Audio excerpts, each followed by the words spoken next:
आज मैं आप लोग को ज्वालामुखी के बारे में बताऊंगा। ज्वालामुखी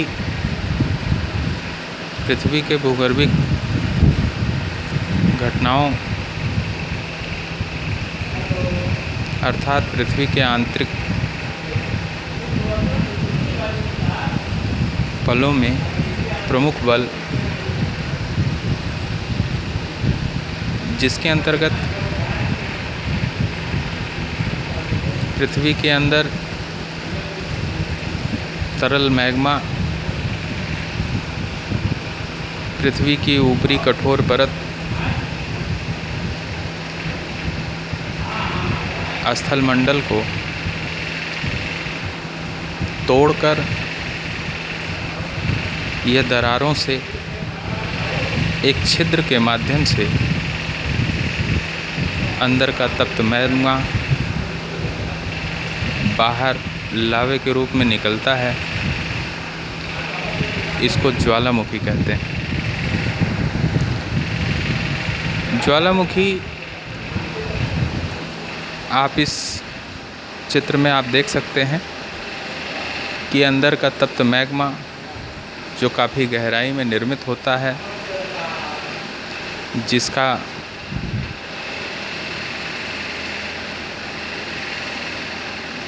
जिसको हम एथेनोस्फीयर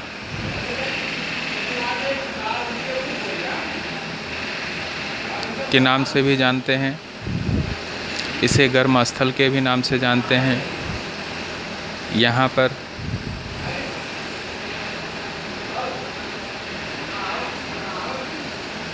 तापमान की अधिकता के कारण अंदर का भाग पिघली अवस्था में होता है। यह तरल भाग मैग्मा के नाम से जाना जाता है, जो कि बाहर निकलने के लिए उद्गार के लिए तत्पर होता है। ऐसे हॉट स्पॉट में एकत्रित मैग्मा को निकलने के लिए दरार की आवश्यकता होती है, कमज़ोर सतह की आवश्यकता होती है, और अगर ये दोनों चीज़ें मिल जाएं उन्हें, तो वह एक छिद्र के माध्यम से, दरार के माध्यम से बाहर निकलने का प्रयास करती है।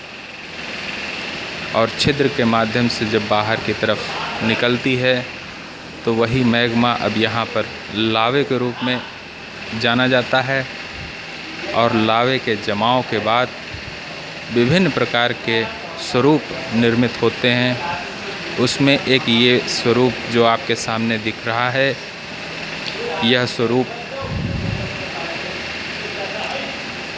इसको ज्वालामुखी शंकु कहा जाता है। अगर यह स्वरूप धरातल के ही नीचे जमकर कठोर हो गया होता, बाहर नहीं निकल पाता, तो इसका आकार गुंबदीय रूप में होता। और अगर यह परत के रूप में बिछ गया होता तो इसे ज्वालामुखी पठार के रूप में कहा जाता। वास्तव में ये जो चित्र है ये ज्वालामुखी शंकु से संबंधित है। इसके मध्य में गर्म स्थल से शीर्ष भाग को जोड़ने वाली एक नली विद्यमान होती है। इसी नली के सहारे अंदर का मैग्मा लावे के रूप में बाहर निकलता है।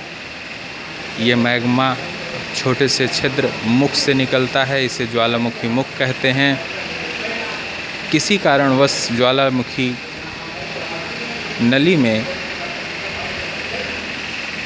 मैग्मा के जम जाने के कारण, मार्ग में ही जम जाने के कारण, उद्गार विस्फोटक प्रकार का होने के कारण, यानी जब मार्ग अवरुद्ध हो जाएगा तो तोड़कर, ज्वालामुखी क्रिया तोड़कर, धरातल को तोड़कर, यानी इस शंकु को तोड़कर बाहर की ओर उद्गार होगा।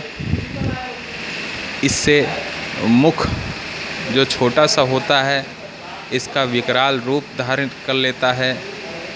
यह मुख बड़ा हो जाता है जिसे ज्वालामुखी क्रेटर कहते हैं।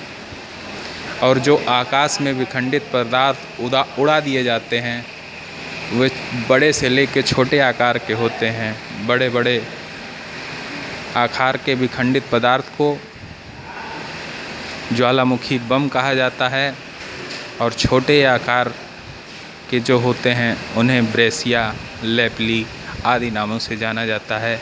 संयुक्त रूप से इसको एरियल बम भी कहते हैं। इस प्रकार से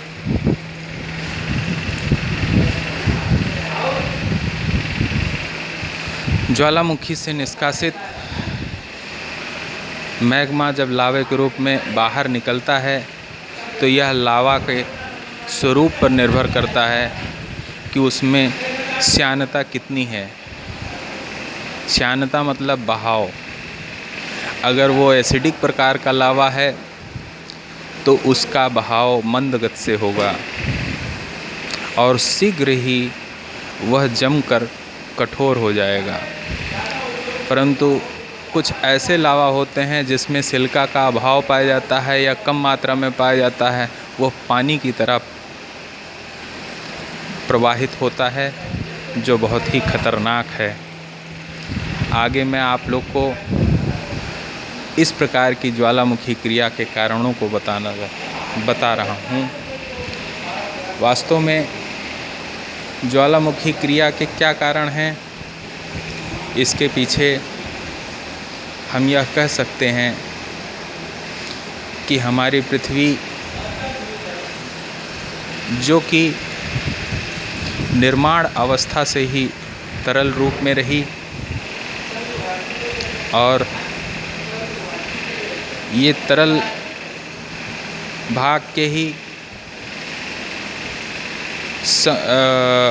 शीतल होने के कारण ऊपरी कठोर परत का निर्माण हुआ, भूपर्पटी का निर्माण हुआ। लेकिन अभी भी पृथ्वी का आंतरिक भाग तरल रूप में विद्यमान है और यह तरल भाग ही ज्वालामुखी के मैग्मा का उत्पत्ति कारण को सिद्ध करता है। विभिन्न विद्वानों द्वारा मैग्मा उत्पत्ति के कारणों को,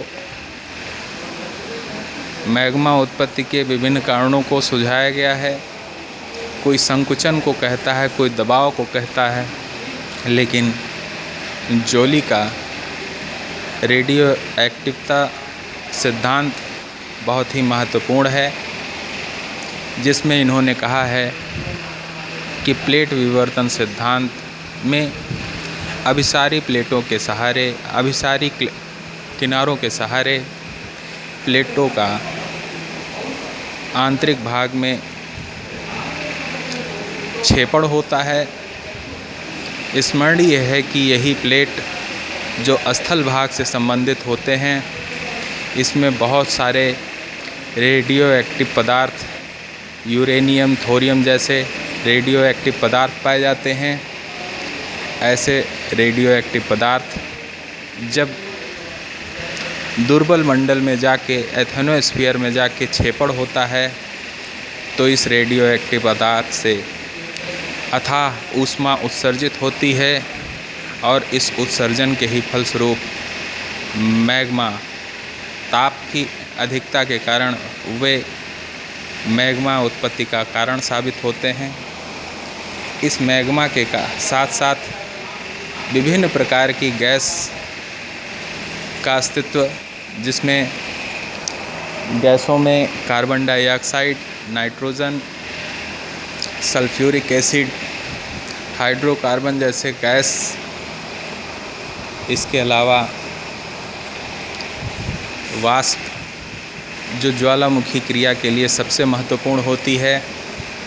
यह वाष्प भूमिगत जल एवं सागरों से रिसते हुए जल जब हॉट स्पॉट के संपर्क में, गर्म स्थल के संपर्क में आते हैं तो वाष्प में परिवर्तित होकर ज्वालामुखी क्रिया को प्रबल बना देते हैं। इस प्रकार से गैस वाष्प से युक्त मैग्मा जो कि ऊर्ध्वाधर प्रवाह दरारों के सहारे या छिद्र के माध्यम से लावे के रूप में पृथ्वी के ऊपरी सतह से बाहर आता है और यह लावा जमकर विभिन्न प्रकार के ज्वालामुखी संबंधित स्थलरूपों का निर्माण करता है, जिसको हम आगे चित्र के माध्यम से अध्ययन करेंगे। इस प्रकार से ज्वालामुखी क्रिया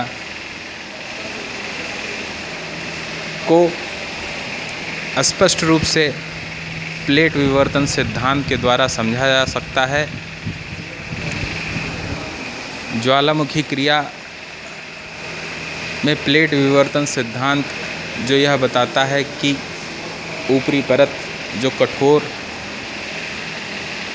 कई प्लेटों में विभक्त है, जिसमें कुछ प्लेटें एक दूसरे के विपरीत दिशा में जाती हैं तो कुछ प्लेटें एक दूसरे के आमने सामने टकराती हैं, कुछ प्लेटें एक दूसरे के किनारे खिसक जाती हैं। स्मरणीय है कि इन तीनों दशाओं विनाशात्मक किनारा, रचनात्मक किनारा और संरक्षी किनारा, इन किनारों के सहारे ज्वालामुखी की क्रियाएं अलग अलग रूप में, जैसे विनाशात्मक किनारों के सहारे ज्वालामुखी केंद्रीय उद्गार के रूप में, विस्फोटक रूप में, वहीं रचनात्मक किनारे अपसारी प्रकार के किनारों के सहारे ज्वालामुखी क्रिया मंद रूप से दरारों के सहारे दरारी उद्भेदन के रूप में, और वहीं संरक्षी किनारों के सहारे, भ्रंशों के सहारे ज्वालामुखी क्रिया दरारी उद्भेदन के रूप में, मंद रूप में घटित होती है।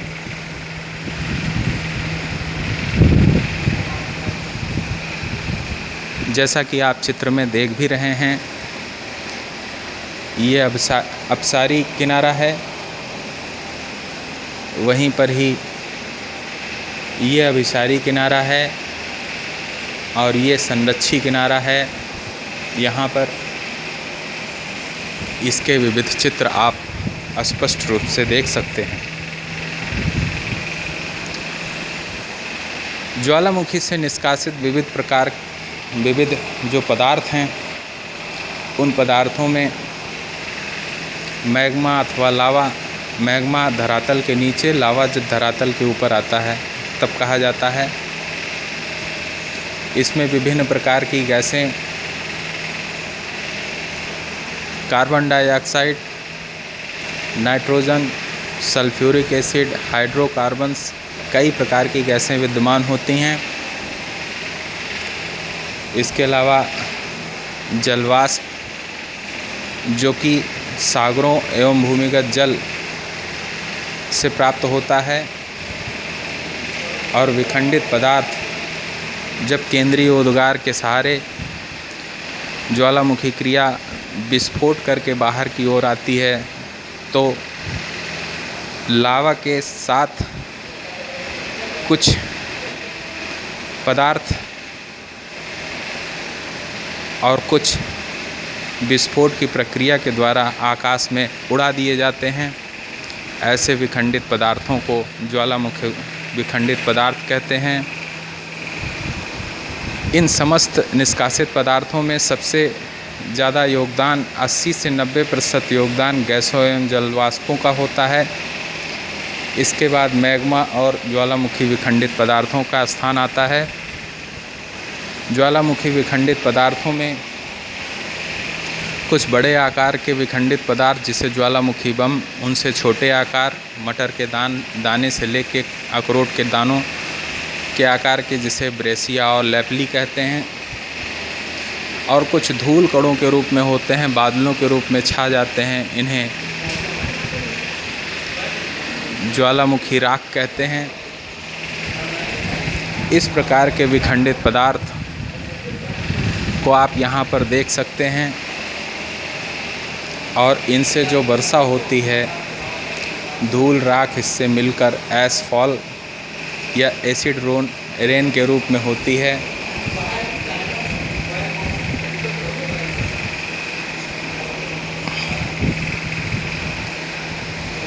अब विश्व के विभिन्न प्रकार के जो ज्वालामुखी हैं उनके प्रकारों का अध्ययन हम करेंगे। विश्व के जितने भी प्रकार के ज्वालामुखी हैं उनको हम दो भागों में बांटते हैं। एक तो उद्गार की तीव्रता के आधार पर ज्वालामुखी क्रिया दो प्रकार की घटित होती है, दो प्रकार से उसका उद्गार होता है। एक दरार के रूप में उद्गार और एक केंद्रीय उद्गार। दरार के रूप में उद्गार इसे शांत उद्गार कहा जाता है। यह प्लेटों के अक्षारी किनारों के सहारे घटित होता है, जिसका चित्र हमने पीछे दिखाया है। और वहीं पर केंद्रीय उद्गार, जहां धरातल आसानी से तोड़कर बाहर, धरातल की मोटाई अधिक होती है और ज्वालामुखी क्रिया के अंतर्गत धरातल को तोड़कर बाहर आने की घटना घटती है, जिसमें विस्फोट और भूकंप के सहारे केंद्रीय उद्गार यानी अंदर का मैग्मा लावे के रूप में बाहर की ओर आता है। इसे केंद्रीय उद्गार कहते हैं। उद्गार की सक्रियता के आधार पर इसे तीन भागों में बांट सकते हैं। चलिए पहले ये देख लेते हैं। केंद्रीय उद्गार यानी विस्फोटक प्रकार के उद्गारों का उदाहरण हम एक चित्र के माध्यम से देख सकते हैं। जैसा कि आप यहाँ पर देख रहे हैं, आइसलैंड में दरारी उद्गार होता है, जिसमें दरार यानी दरारों के सहारे उद्गार होता है, जो शांत रूप से होता है। इसके बाद विस्फोटक प्रकार के केंद्रीय उद्गार वाले ये सब ज्वालामुखी आते हैं। उनको एक क्रम में घटते से बढ़ते क्रम में रखने पर सबसे मंद विस्फोटक प्रकार का हवाई द्वीप पर इस प्रकार का ज्वालामुखी पाया जाता है। हवाईयन ज्वालामुखी है, जिसमें शांत रूप से ही उद्गार होता है। इसके अलावा इससे थोड़ा भयंकर स्ट्राम्बोलियन है, उससे भयंकर वेल्कोनियन है और सबसे भयंकर प्लीनियन है। देखिए, प्लीनियन में निष्कासित लावा, जलवाष्प और धूल कण काफ़ी ऊंचाई तक विस्फोट के माध्यम से उछाल दिए जाते हैं। इस प्रकार की तीव्रता के आधार पर हम इसका विभाजन कर सकते हैं। फिर दूसरा विभाजन उद्गार की सक्रियता के आधार पर है, जिसको तीन भागों में बांट सकते हैं। विश्व के विभिन्न प्रकार के ज्वालामुखियों में जागृत ज्वालामुखी, जो अभी भी जिनके मुख से अभी भी इनके मुख से लावा, जलवाष्प एवं गैसें उत्सर्जित हो रही हैं, ऐसे ज्वालामुखी को जागृत ज्वालामुखी कहते हैं। इसका उदाहरण भूमध्य रेखा में स्थित भूमध्य सागर में स्थित भूमध्य सागर का प्रकाश स्तंभ के रूप में जाने जाने वाला स्ट्राम्बोलियन ज्वालामुखी इसका विशिष्ट उदाहरण है। इसके अलावा मेयान फिलीपींस का, इसके अलावा अभी इंडोनेशिया में रिसेंटली में एक ज्वालामुखी जागृत हुआ है, जो जागृत ज्वालामुखी का विशिष्ट उदाहरण है। इसके बाद प्रसुप्त ज्वालामुखी, इसके अंतर्गत वे ज्वालामुखी आते हैं। इसका एक उदाहरण इस तरह से समझ सकते हैं कि सोता हुआ व्यक्ति कब जग जाए, इसका कोई भरोसा नहीं। यानी ऐसे ज्वालामुखी जो काफ़ी लंबे समय तक शांत होते हैं लेकिन अचानक उसमें विस्फोट आ जाने से स्थिति भयावह हो जाती है। ऐसे ज्वालामुखियों को इसके अंतर्गत रख सकते हैं। इस प्रकार के ज्वालामुखियों में उदाहरण के रूप में जापान का फ्यूजियामा, मध्य अमेरिका का चिमरेंजो, अफ्रीका का किलिमंजारो, इंडोनेशिया का क्राकाटाओ ऐसे ज्वालामुखी हैं जो प्रसिद्ध ज्वालामुखी की श्रेणी में रखे जाते हैं। और तीसरे प्रकार की ज्वालामुखी शांत ज्वालामुखी,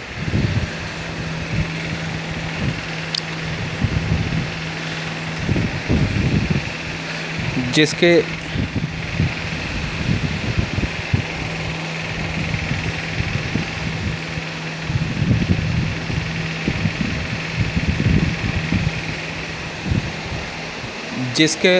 ज्वालामुखी के मुख, ये जो ज्वालामुखी का ऊपर वाला क्रेटर भाग होता है जो विस्फोट के कारण काफ़ी विस्तृत हो जाता है, जिसे काल्डेरा कहते हैं, आगे चलकर इसमें पानी भर जाता है और पानी भरने के कारण ये जलाशय के रूप में तब्दील हो जाता है या सूख जाता है। यहाँ पर मानव बस्तियाँ पाई जाती हैं, यानी उद्गार की सारी संभावनाएं समाप्त हो चुकी होती हैं।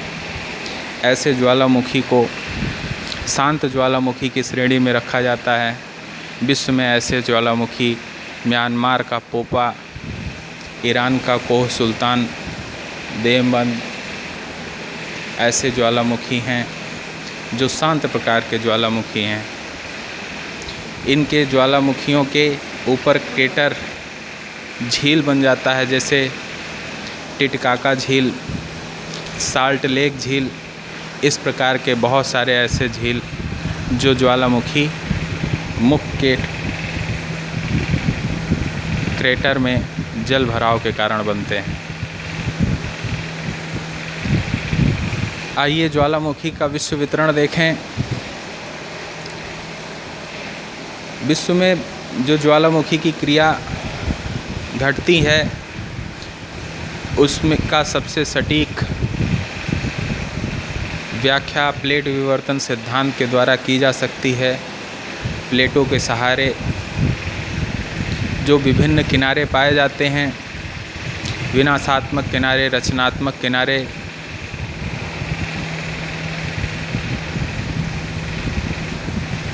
और संरक्षी किनारे, उनके सहारे भूकंप और ज्वालामुखी की क्रियाएं घटित होती हैं और उन्हीं के सहारे ही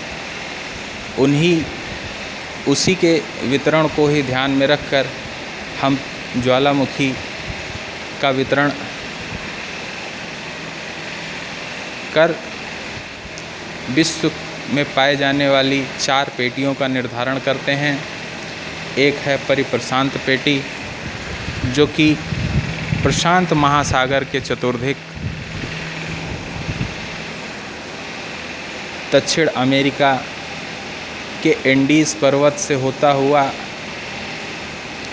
मध्य अमेरिका और उत्तरी अमेरिका के रॉकीज से होता हुआ एलिशियन द्वीप, आटाकामा, जापान, फिलीपींस और पूर्वी द्वीप समूह से मिलकर एक रिंग बनाता है, एक गोल आवृत्त बनाता है, जो कि प्रशांत के चारों ओर, प्रशांत महासागर के चारों ओर आपको देखने को आता है। इसमें विश्व की लगभग 80% ज्वालामुखी क्रियाएं, 80% ज्वालामुखी पाए जाते हैं। ऐसे इस परिक्षेत्र को, इस पेटी को रिंग ऑफ फायर के नाम से भी जाना जाता है। इसके अलावा दूसरा मध्य महाद्वीपीय पेटी, जो कि महाद्वीपों के मध्य भाग में, जो कि यहाँ फिलीपींस से शुरुआत होके इंडोनेशिया, इसी में ही आपका जावा, सुमात्रा और यहाँ तक कि भारत का अंडमान निकोबार और फिर हिमालय के नीचे से होते हुए पामीर की गांठ हिंदकुश पर्वत और हिंदकुश पर्वत से जैक्रोस और फिर ये पेरेनीज एपेनाइन और इनसे होता हुआ ये जो मेखला है, ये पेटी है, ये महाद्वीपों के मध्य से होते हुए, दो महाद्वीपों के मध्य से होते हुए यह पेटी आइसलैंड तक विकसित है, वहाँ मिल जाती है। इस प्रकार से दूसरा मध्य महाद्वीपीय पेटी। तीसरा जो है विभाजन मध्य अटलांटिक पेटी के रूप में है, जो अटलांटिक महासागर में ही रचनात्मक किनारों के सहारे प्लेटों के सहारे आइसलैंड से शुरुआत होके और एस आकार में सेंटोस द्वीप तक विस्तृत है।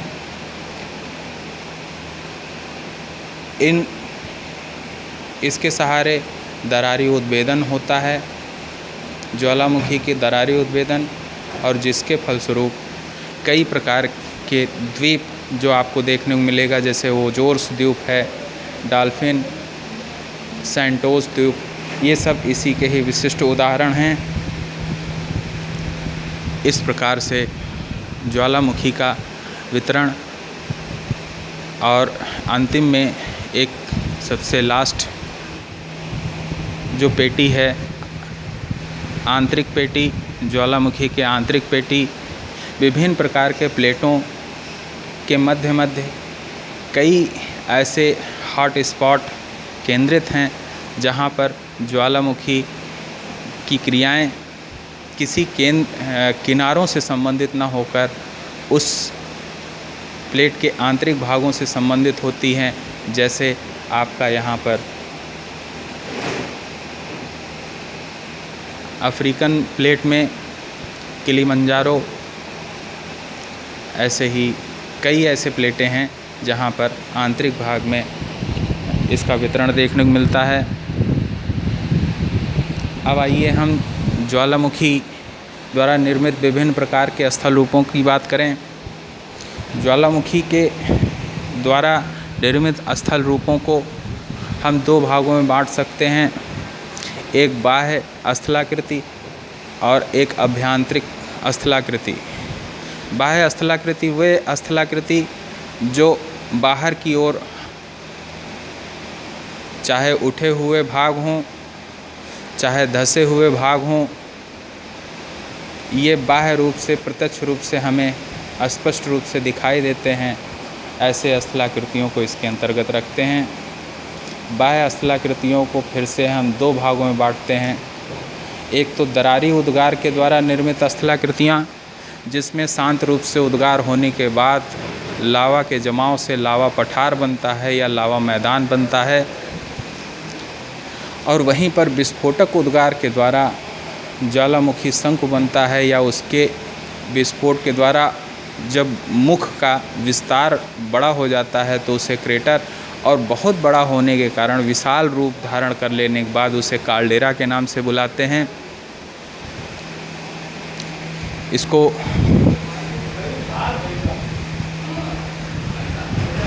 काल्डेरा को आप यहाँ पर देख सकते हैं। ये एक प्रकार का काल्डेरा है और ये एक प्रकार का क्रेटर है। क्रेटर का विस्तृत रूप ही काल्डेरा होता है।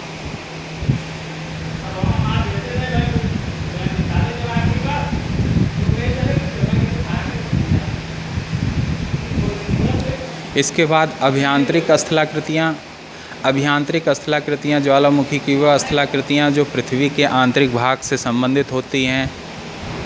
ये प्रत्यक्ष रूप से नहीं दिखाकर नीचे धरातल के नीचे विद्यमान होती हैं, और यह कब दिखती हैं? जब धरातल का अपर्दन हो जाता है और ऊपर की कमज़ोर परत हट जाती है तो ये कठोर भाग बाहर की ओर विभिन्न रूपों में दिखाई देते हैं। ये भाग हैं बैथोलिथ, लैकोलिथ, हैकोलिथ, लोपोलिथ, सिल, सीट और डाइक। जिसे आप इस चित्र के द्वारा समझ सकते हैं। आंतरिक भाग में ये जमे हुए भाग जो ज्वालामुखी के नलियों में ही परतों में क्षैतिज रूप से इनका जमाव हो जाता है। ज्वालामुखी का जो मैग्मा है ये विभिन्न परतों के रूप में, परतों के बीच में जब जमकर ठोस हो जाता है तो विभिन्न प्रकार के स्थलरूपों का निर्माण करता है। ऐसे ज्वालामुखी की स्थलाकृतियों में लैकोलिथ जो डोम प्रकार का होता है, डोमल गुम्बदीय रूप में होता है। फैकोलिथ अपनतीय और अवनतियों में, सिल मोटी समतल संरचना के रूप में और सीट पतली संरचना के रूप में, डाइक लंबवत रूप में होता है जो डाट के रूप में होता है, जिसे अपर्दन के बाद ये ग्रीवा या नापे के रूप में बाहर की ओर डाट के रूप में दिखाई देता है। इस प्रकार से ज्वालामुखी के अभियांत्रिक स्थलाकृतियों को आपने देखा।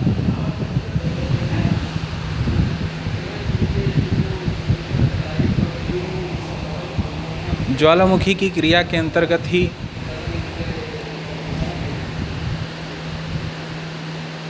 आपके गेज़र और धुआंरे भी आते हैं। गेज़र ज्वालामुखी के ही क्रिया के अंतर्गत गेज़र एक ऐसा भाग होता है जहां पर छिद्र के सहारे काफ़ी ऊंचाई तक जलवाष्प एवं गैस लगातार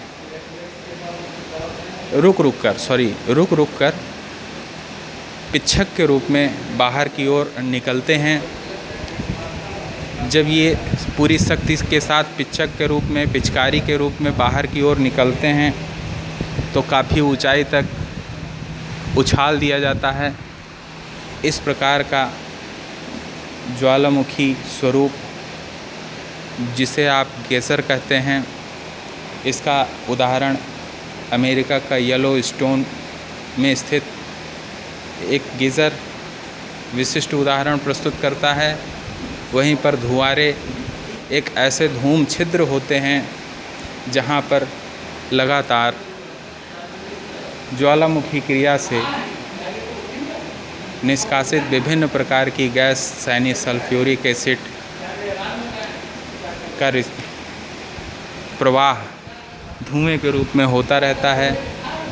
ऐसे धूम छिद्र अलास्का में काफ़ी बड़ी संख्या में पाए जाते हैं, जिसे 10,000 धूम छिद्र कहा जाता है। इसमें निकला हुआ जो पदार्थ उसके जमाव, गैस और उसके जमाव से जो ये पीली परत खनिज एकत्रित होती है, ये सल्फ्यूरिक अम्ल के रूप में एकत्रित होती है और इसे सोफल तारा भी कहते हैं। इस प्रकार से हम ज्वालामुखी के विभिन्न तथ्यों को समझे। ज्वालामुखी की क्रिया के जो प्रभाव हैं उन प्रभावों पर भी हम डिस्कस करते हैं। ज्वालामुखी क्रिया के विविध लाभ हैं। इसका प्रथम लाभ तो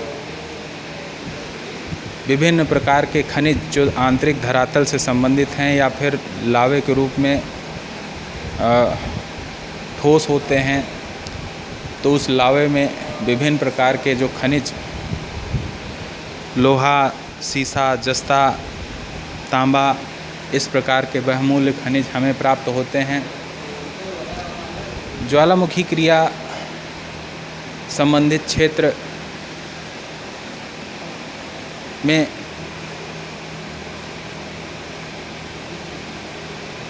बेसाल्ट परत के जमाव और उनके अनाच्छादन के फलस्वरूप निर्मित मृदा, रेगूर मृदा, जिस पर कपास की खेती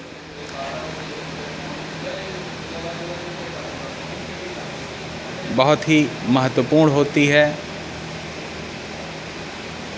इस प्रकार के कई अनेक लाभ के अलावा जनधन की हानि के रूप में भी जाना जाता है। ज्वालामुखी क्रिया मानव समाज के लिए यदि वरदान भी है तो अभिश्राप के रूप में भी इसका महत्व है। ओके, धन्यवाद।